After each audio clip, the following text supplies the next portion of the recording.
In 1981, Sun Noodle was founded with the goal to bring authentic Japanese ramen noodles to the US.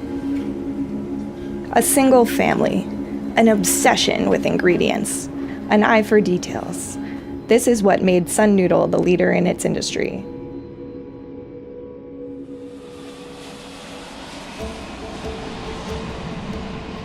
Now at the company's latest location in New Jersey, third-generation noodle-maker Kenshiro Uki is taking the lead in further stoking America's ramen fever. The other day, New York Times came out with an article for the top 10 ramen shops. And we were so happy because out of that 10, 9 are who we work with. Knowing that we're one part of that, every day, it just makes you want to do better and better, and what else can we do?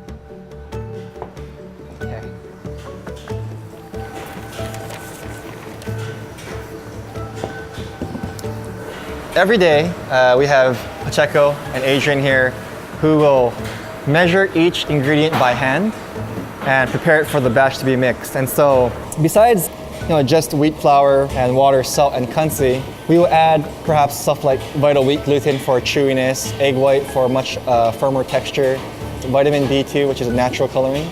And so we'll blend that for our customers as well. After that, the dough balls will be dropped down to be compound pressed. All the equipment that we use to make our noodles, whether it's in Hawaii or California or New Jersey, is the same equipment that the top ramen manufacturers use in Japan. And so all the equipment is imported. So we invested in a longer line to compound press the sheets gradually.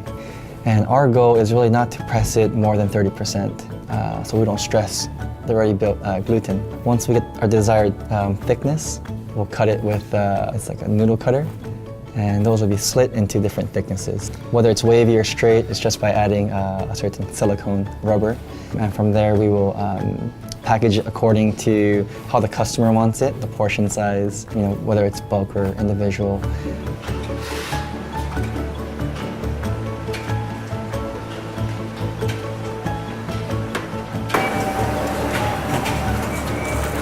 And the end result is, something like this, where it's 5 servings of fresh noodles, boxed properly, taped up.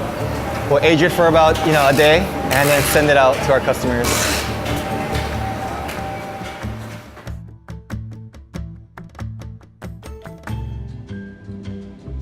Growing up, on Sundays, we wouldn't go to church, we would go and eat ramen, because that's the only day that we can be together. But my dad would always want to go and visit his customers. So every Sunday, we always ate ramen. My father, at the age of 19, moved from Utsunomiya, Tochigi, Japan, to Hawaii to learn English. He just wanted to learn English and move away from Japan for a bit. At the same time, my grandfather had a business plan to partner with a local businessman in Hawaii to open a ramen factory. Once it was ready to open, the partner pulled out. It was either they can just sell the equipment, or he asked my father if he was interested in starting a noodle factory. You have a 19-year-old kid from Japan who doesn't speak English, but knew how to make noodles, from my grandfather and from his experiences as a kid. So it was all communication through the noodles. And so he would take it to the chef. The chef would say it's not soft enough, it's not thick enough, he would say something. And what he would do is immediately go back to the factory, make a sample, and take it back that day. I think his first customer, he went back and forth about 15 times. But at that time, the chef, more than anything, I think believed in how hard he works. And so that was his first customer. And from there, he took that same philosophy for each ramen shop, each customer.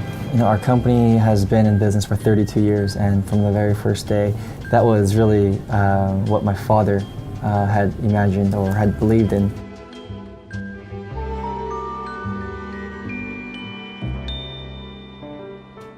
LA's Tsujita and New York City's Momofuku Noodle Bar are among Sun Noodle's many established clients. Ivan Orkin has also partnered up with Sun Noodle for the recent opening of his noodle shop on New York's Lower East Side. To me, the ramen movement in America is just beginning. I know a lot of people say, oh, there's so many ramen shops in New York, but there's 60. In Tokyo, there's 8,000. It's a big difference. I mean, it's pervasive there. If you want to make pasta, you go to Italy. Most people can pick up Italian pretty easily from English. It's more difficult for an American to really go to Japan and learn deeply about ramen. There's a lot of obstacles.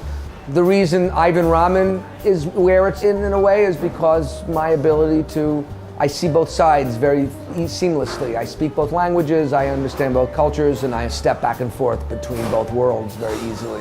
And Sun Noodle does the same thing. Ken speaks Japanese and Ken speaks English, and he grew up in Hawaii, so he's American, and yet his dad's a pretty traditional guy. And I'm not particularly worried about them having competition, because I don't know if anybody's going to work as hard as they do. So they deserve the reputation they have, and when right now, if someone decides they want to have a ramen shop, they call Sun Noodle, because that's the people to call. It's sort of like they say in Japanese, tarimai, it's common sense.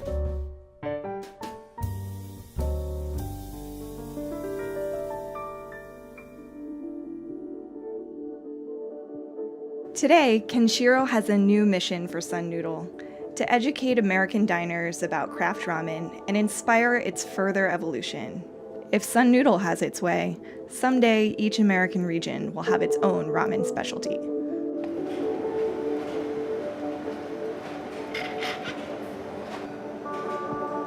The only way that people would appreciate or consider myself successful is if I can do something more than what my father can. What I can do, and I think that I bring to continue that legacy, is I'm born in America.